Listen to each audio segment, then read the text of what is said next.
नमस्कार साथियों,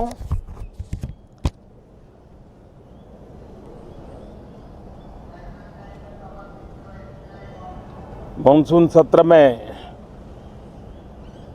आप सबका स्वागत है। सावन का पवित्र मास चल रहा है और इस बार तो डबल सावन है और इसलिए सावन की अवधि भी ज़रा ज़्यादा है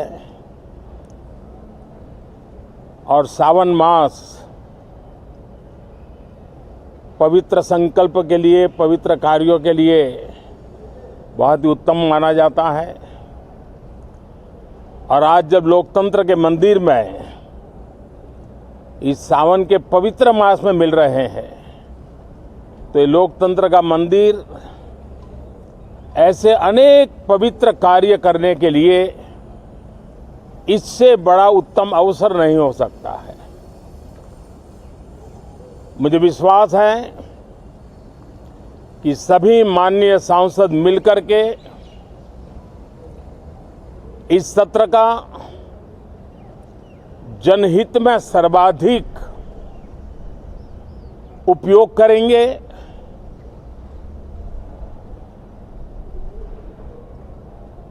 संसद की जो जिम्मेवारी है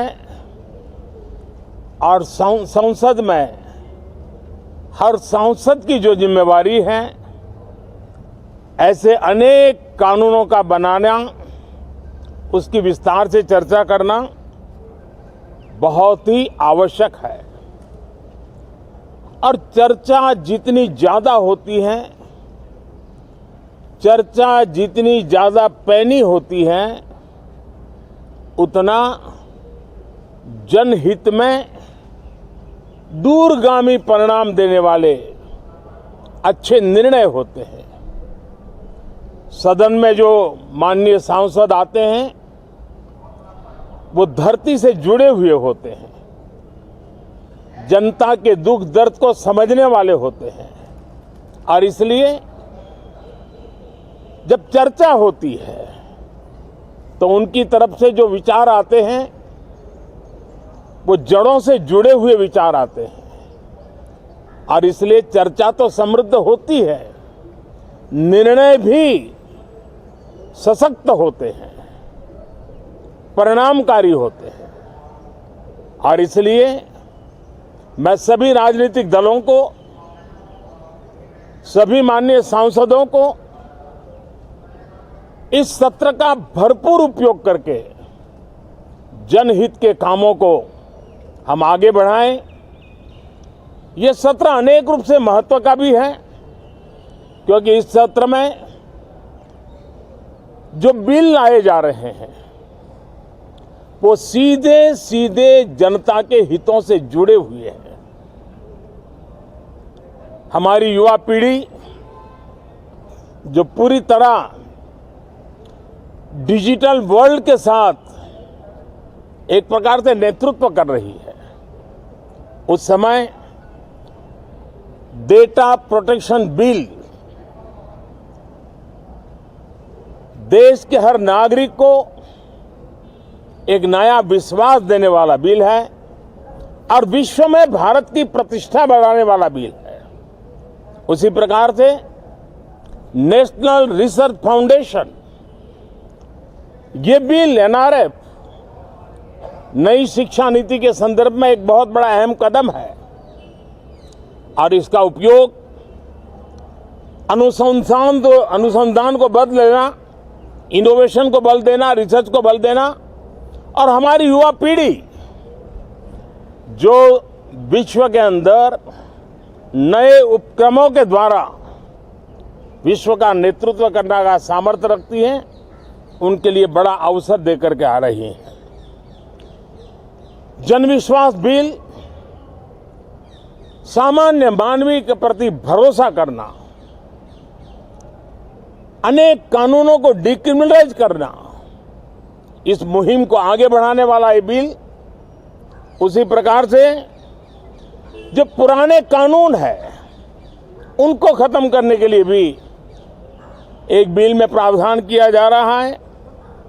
हमारे यहाँ सदियों से एक परंपरा रही है कि जब विवाद हो तो संवाद से सुलझाया जाए। मीडिएशन की परंपरा हमारे देश की बहुत सदियों पुरानी है।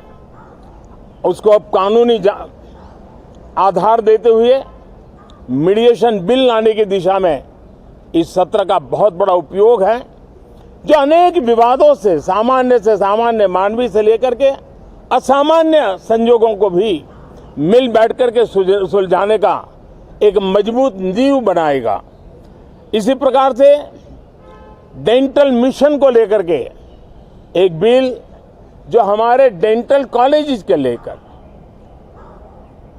मेडिकल के छात्रों के लिए एक नई व्यवस्था को आकार देगा। ऐसे अनेक महत्वपूर्ण बिल इस बार इस सत्र में संसद में आ रहे हैं। तब ये जनहित के हैं, ये युवा हित के हैं, ये भारत के उज्जवल भविष्य के लिए हैं।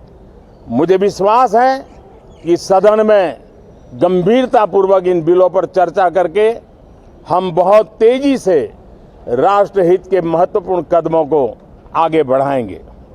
साथियों, आज जब मैं आपके बीच आया हूं, इस लोकतंत्र के मंदिर के पास खड़ा हूं, तब मेरा हृदय पीड़ा से भरा हुआ है, क्रोध से भरा हुआ है। मणिपुर की जो घटना सामने आई है, किसी भी सभ्य समाज के लिए यह शर्मसार करने वाली घटना है। पाप करने वाले, गुनाह करने वाले कितने हैं, कौन है, वो अपनी जगह पे है, लेकिन बेइज्जती पूरे देश की हो रही है। 140 करोड़ देशवासियों को शर्मसार होना पड़ रहा है। मैं सभी मुख्यमंत्रियों से आग्रह करता हूं कि वे अपने राज्य में कानून व्यवस्था को और मजबूत करें, खास करके हमारी माताओं बहनों की रक्षा के लिए कठोर से कठोर कदम उठाएं। घटना चाहे राजस्थान की हो, घटना चाहे छत्तीसगढ़ की हो, घटना चाहे मणिपुर की हो, इस देश में, हिंदुस्तान के किसी भी कोने में, किसी भी की राज्य सरकार में राजनीतिक वाद विवाद से ऊपर उठ करके कानून व्यवस्था का महात्मा, नारी का सम्मान, और मैं देशवासियों को विश्वास दिलाना चाहता हूं, किसी भी गुनहगार को बख्शा नहीं जाएगा। कानून अपनी पूरी शक्ति से, पूरी सख्ती से एक के बाद एक कदम उठाएगा। मणिपुर की इन बेटियों के साथ जो हुआ है, इसको कभी माफ नहीं किया जा सकता है। बहुत बहुत धन्यवाद दोस्तों।